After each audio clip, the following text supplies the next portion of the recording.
जहाँ बोंचाल बुनियादे फसीलो दर में रहते हैं, हमारा हौसला देखो हम ऐसे घर में रहते हैं जहाँ रोज कोई सानिया गुजरता है, हम रोज मरते हैं रोज जीते हैं। मोहसिन गरीब लोग भी तिनके के ढेर हैं, कभी मलबे में दब गए कभी पानी में बह गए। एक लम्हे के लिए ये मंजर सोचिए, आप उस जगह पर खड़े हों। बच्चे ये सोच रहे थे कि माँ बाप बचा लेंगे, माँ बाप बेइज्जती की तस्वीर बने। कभी बच्चों की तरफ देखते हैं, कभी पानी की तुगयानी देखते हैं, कभी सामने खड़े लोग जो वीडियोस बना रहे थे उनकी तरफ देखते हैं और फिर आसमान की तरफ देखते हैं। 1.5 घंटा गुजर जाने के बाद भी वहां मदद को कोई ना पहुंचा। पाकिस्तानियों, मैं और आप सिर्फ अदादो शुमार का एक नंबर है, सिर्फ गिनती का एक नंबर है, इसके सिवा हमारी यहाँ कोई वक़्त नहीं। ये बात हकीकत है, मुझे कह लेने दीजिए। अगर इसी फैमिली की जगह हमारे आला ओहदेदारान के बच्चे खड़े होते, हमारे जजेस के बच्चे होते, हमारे सियासतदानों जर्नल्स के बच्चे होते, रब्बे काबा की कसम इस ऑपरेशन का मंजर कुछ और होता। रेस्क्यू की टीमें आसमान से उतरती, यही हेलीकॉप्टर्स जो क्रिकेट के मैदानों में मैदान को खुश करने के लिए तो आ सकते हैं, जो नाश्ता पहुंचाने के लिए तो आ सकते हैं, लेकिन इंसान की जिंदगी बचाने के लिए नहीं आ सकते। इनका कसूर ये है कि ये गरीब घरानों के लोग होते हैं जो डूब जाते हैं। यहाँ जो बात करेगा वही मुजरिम करार पाएगा। जो मैं सच कहूँ तो बुरा लगे, जो दलील दूं तो जलील हूँ। ये जमाना जहल की ज़द में है, यहाँ बात करना हराम है। यहाँ बोलने पर पाबंदी, सोचने पे ताजीरें, पाँव में गुलामी की आज भी हैं जंजीरें। आज भी हरफ आखिर है बात चंद लोगों की, दिन है चंद लोगों का, रातें चंद लोगों की।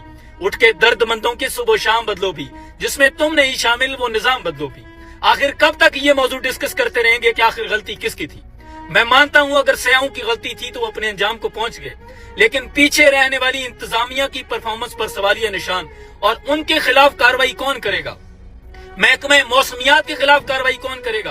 पूरी दुनिया में वेदर फोरकास्ट का सिस्टम अपग्रेड हो चुका है। कोई भी इस तरह का अलर्ट क्यों नहीं जारी किया गया कि तुगयानी आ सकती है?